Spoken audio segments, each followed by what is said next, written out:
So how many of Daniel Boone's relatives were killed in the Indian Wars? You know, during that whole settler, pioneer, frontier thing. So that's the question. How many of Daniel Boone's relatives had died during the conquest, the European and the white conquest of dark and bloody Kentucky? The answer was a whole shit ton. A whole bunch of them. Okay, so actually, Daniel Boone actually didn't die, and Daniel Boone wound up getting screwed out of a lot of land in Kentucky. Winds up dying in Missouri, and I also heard he's just too involved with Native Americans for this to even be true. But the new history of Kentucky, the '97 Harrison Clotter, the only Kentucky besides Weird Kentucky, which is it's not complete, right? It's not the whole thing. But according to them, the dark and bloody, there was he only killed one Native American. Daniel Boone only admitted to killing one Native American, which I find hard to believe. Okay, so Daniel Boone comes into Kentucky. He starts Boonesboro 76. This is around the same time as the American Revolution. So this is actually, they're using the Revolution as a fig leaf to kill a bunch of Native Americans and just claim that they're with the British and it's for the Revolution. Kills many Native Americans. Just having a field day with the amount of Native Americans that they were killing. Daniel Boone, he loses two. Okay, Boone relatives die at the Blue Licks defeat. You have Ned Boone, who is decapitated, and then they take his head. The Shawnee kills Ned Boone. I think the Shawnee was there with Israel and Thomas Boone at Blue Licks defeat, which was Simon Girty and some other people, Alexander McKee. But Wyandotte, Mingo, Miami, Delaware, Shawnee, Mohawk, Cherokee, Chickasaw, they all were there. They all were at the Battle of Blue Licks, the last battle of the American Revolutionary War. So Israel and Thomas Boone. Israel is Daniel Boone's son. Thomas Boone is his nephew. They both die at the Blue Licks defeat, which Thomas Boone was, or Daniel Boone was a part of. So he watched them both die, just like he watched Ned Boone die. He was hunting with Ned Boone, his brother, and then the Indians beheaded him and took his head home as a trophy. So the Shawnee cut off Ned's head, right, and used the head as a trophy. 1773, son of Daniel Boone, James. He was murdered by supposedly Big Jim, but I don't see how they can know who he was. But James is another son of Daniel Boone. He was part of a party that was scouting out Kentucky, so they were going to go first. But he got murdered brutally. I heard it like chopped into pieces. So, and that was a Shawnee and Cherokee. So that's blamed. The Shawnee and Cherokee killed James Boone, who was son of Daniel Boone, in 1773. Supposedly Big Jim did that. Thomas and Israel Boone both died. Blue Licks defeat. Ned Boone is beheaded. So I guess 4. I'll come up with 4. So I guess that's not that many. He wound up having like 10 kids, and most of them died of like cholera. Most of the ones that died, I think only like 2 or 3 died at childbirth. So yeah, so Daniel Boone, he was sacrificing his family left and right? What's a nephew here, a couple sons here, a brother there. So, okay. The first postmaster is who? Who is the first postmaster? Right. We'll put star number 1 for question number 1. I'm gonna try to do the question and the video at the same time. So, you know, saves time and it's more efficient. It works. The first postmaster for Kentucky wound up getting murdered on March 21st, 1793 in Laurel County in southeastern Kentucky. I think every time we talk about the counties, we should say where at in Kentucky it is. Just, you know, geographically. Don't use those stupid regions. I don't know. I guess the regions could be. We're on the knobs. We're a county on the knobs. we could use the regions. That's okay. But I think, southeast, southwest, northeast. Just use the cardinal directions. I think that would be effective. But on the knobs, I think that's more Kentucky, right? So that's more nationalistic. Kentucky's the best, smartest, most sophisticated, technologically driven. Just a nice, just salt of the earth people, right? Kentucky is just, they're dumb, right? So it's the bad education and it's the politics. What do you expect? You got a government that's corrupt. You got education system that ain't teaching them. They got nowhere to go. So Daniel Boone, other family members, lots of people were dying with Daniel Boone. The first postmaster is Thomas Ross, and actually I got a story about Thomas Ross. I got lots of stories. I got a Burnt Station Massacre stories, which was the Kincheloe Station, William Kincheloe. So Kincheloe, they were attacked, and then the Polk Station was also attacked by the Indians, and then eventually they just became known as the Burnt Stations because they were torched. The station, the fort that they were living in, usually a wood cabin of some sort, was burnt. So the settlers did not have an easy time settling Kentucky. It was a war right here in this state. Okay, I might even say that it was a different war. The Revolution covered up the massacre of the Native Americans. They stole the Native Americans' land, and they did it piecemeal, systematically, just like Israel in the Palestine.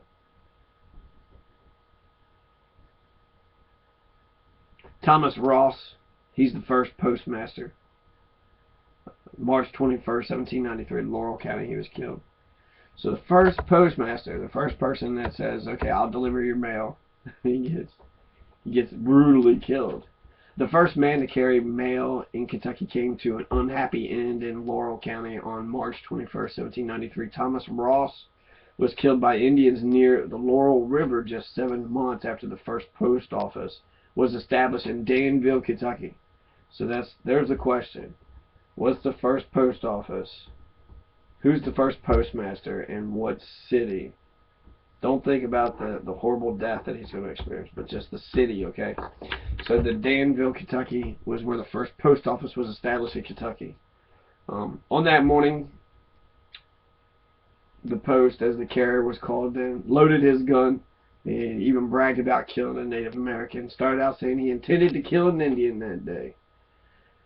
Seems that Mr. Graham was traveling through the wilderness on that fateful morning, and he came across the mail carrier's horse in a stream. He grabbed a hold of the horse's bridle, and when he looked up, he saw that the man was cut to pieces and stuck on all the bushes and all around. He took the mail back to Danville. Mrs. Sarah Graham told this story to Reverend John Dabney Shing in 1844. Two brothers named Lovelace were the first operators of a stagecoach that ran from Livingston to London in 1882. They were Jesse and Tom Lovelace. So just to give you some more information, just to give you, so Danville, Kentucky is the first place of the first post office. And Thomas Ross was the first postmaster who wound up getting murdered and spread all over the bushes. The horse was just sitting in the creek, right? Just like, hey, whoa, what happened here? Just chilling, right? Just witness a horrible massacre. The Native Americans didn't take him, right? Because you had that other guy come in and say, what is this here? What is this? And he noticed the horse first, and then he noticed, Thomas Ross's body just strewed up everywhere in a bunch of pieces. So it seems like somebody didn't want Thomas Ross carrying the mail in 1793. Somebody in Kentucky. Probably the Indians, right? Probably the Indians. We got an old article here, Google News, Daily News, June 26, 1973. They're talking about a historical moment. So I don't know where any of this actually information comes from. But they're talking about the Burnt Station Massacres. The Kincheloe Station may have been the earliest major fort permanently erected in the region. Nelson County Historical Society President David H. Hall noted it appeared to have predated Cox's Station by a number of weeks. It lay very close to the major Buffalo Trace, soon the favorite route between Harrodsburg in the Falls of the Ohio via Bullett's Lick, often called the Middle Trace. Cox's Station, just north of where Bardstown now stands, was less than four miles away by this trace, Hall said. Some families moved into Kincheloe Station after it was established, joining the original group of pioneers who constructed the stockade in less than a dozen small log cabins. A few, like Arrington Wycliffe, lived at a station for a time, but left before disaster strike. So Arrington Wycliffe was at the Kincheloe Station, named after William Kincheloe, which is about 35 miles south of the Falls of the Ohio. So south of Louisville on the river. So southwest. So the Journal of Colonel John Floyd indicates it was September 1st, 1782, when a band of Indians surrounded Kincheloe Station. They're putting it together, but I've heard they're two separate stations.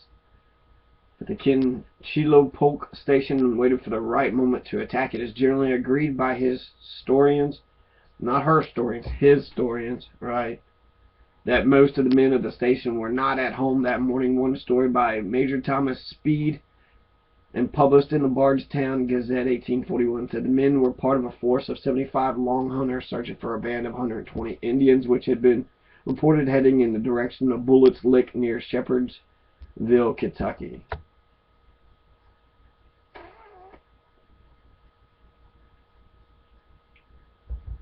So they're chasing them, is what they're saying. Speeds gather rather acute details of the Kincheloe Station story. Hall said, having talked to an elderly witnesses who survived the attack, ironically, it was probably the band of Indians and men who were hunting, which had surrounded the Kincheloe Station. I hear about that happen a lot of times. The men will hunt, right? Will be a militia unit looking for trouble. Where are these guys? And while they're out, their homes get attacked. They never see it coming. It's basically like right in front of their faces. I'm not sure who governor is at this time and who has the political establishment. Indians apparently did not know the station's defenseless situation, as they apparently awaited first lights. So silent and cautious were the Indians that no alarm was given during the night. Speed noted just as day began to dawn, Cornelius Davis, the sentinel, apprehending no danger, retired from his post to procure a few moments' repose. He had just entered his cabin when the yells of the savages were heard. Speed said Davis grabbed his rifle and stepped outside, where he saw an Indian on top of the stockade. Davis fired, but several Indians returned the fire, and so close were they to him that the blaze from their guns set fire to his shirt. Speed wrote, when Davis ran back inside his cabin, what? Speed wrote.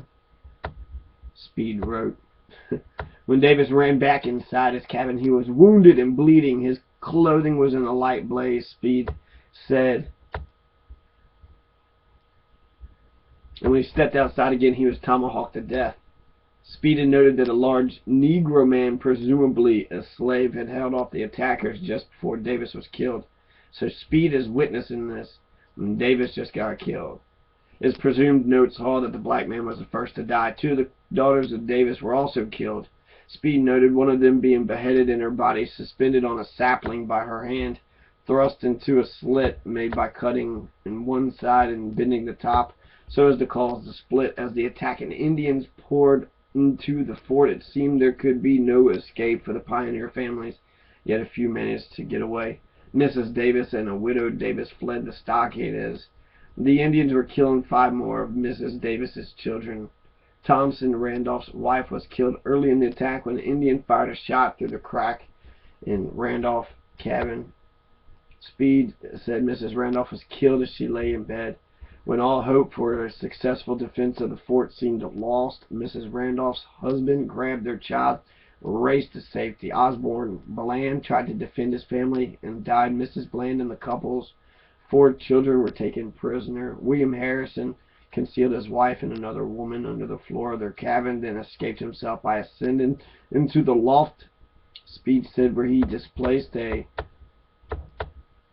few boards of the roof, crept out, and made his escape. The Lyman C. Draper manuscripts note that Mrs. Harrison and the other women found a keg of whiskey in the potato hole, and before hiding there left the keg nearby. The Indians came along and found the keg, which greatly pleased them, and they took it and went off. Draper noted, he said, all the cabins were burned by the Indians except the Harrison cabin in the middle of the stockade where the keg of whiskey had been left. The two women fled after the screams of the Indians were no longer heard, and together with young Benjamin Ash made their way to Cox's Station. The Indians herded the prisoners, which included Mrs. Charles Polk and her 4 children, toward Detroit, where they were to be sold.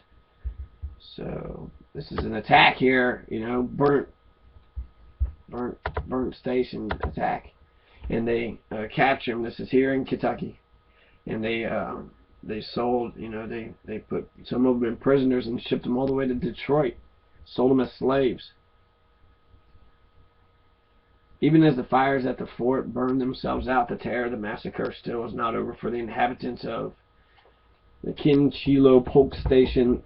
Speed said that while on the trail to Detroit, Mrs. Ash, presumed to have been the mother of the young boy who escaped, refused to go forth after the Indians killed one of her children, who had been crying.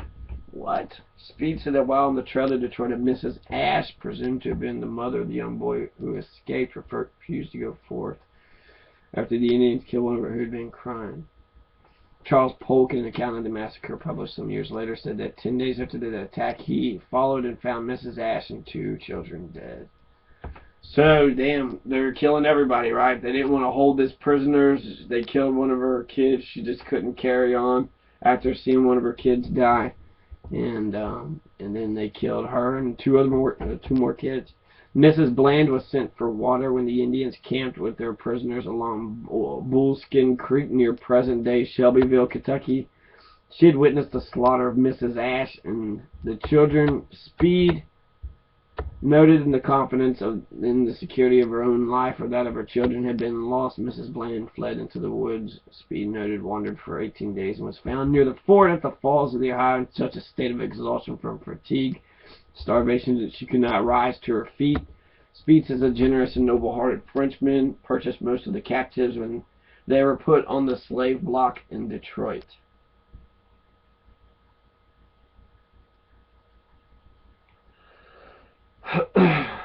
So, a generous and noble-hearted Frenchman bought these settlers into freedom when they were put on the slave block in Detroit.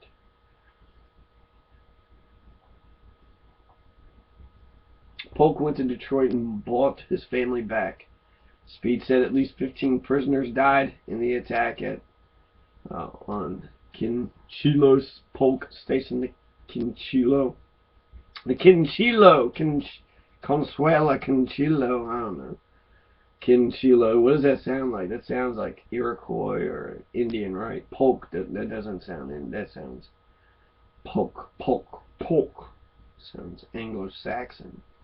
At least 15 prisoners died in the attack on the Kincheloe Polk Station, and Draper noted there were reports that 3 Indians were killed as well. The fort was never rebuilt, and references to the settlement from that day were known as the Burnt Station. Hoss said that the massacre is unique in Kentucky history because it may have been the only instance when a stockade was taken by force and burned.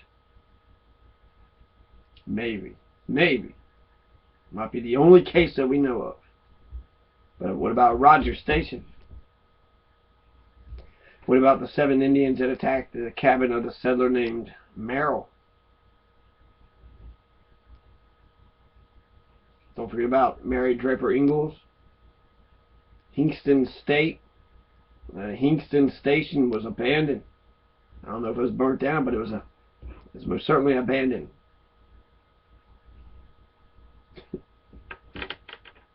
So, yeah, that's a historian's perspective of the Kincheloe Station Massacre, the Burnt Station Massacre, the massacre on the Ohio River, the massacre, the murder, the slaughter of the white settlers, the white occupiers, and on Kincheloe Station, 35 miles south of the falls, south of the Ohio, Louisville. The falls of the Ohio River is where Louisville's at. And there's probably about 6 or 7 families, 30 people, 1780, 1781, 1782, maybe the spring of 1780, maybe Wyandotte, maybe Mingo, Miami, Delaware, Shawnee, Mohawk, Cherokee, Chickasaw. Nobody knows. Nobody knows.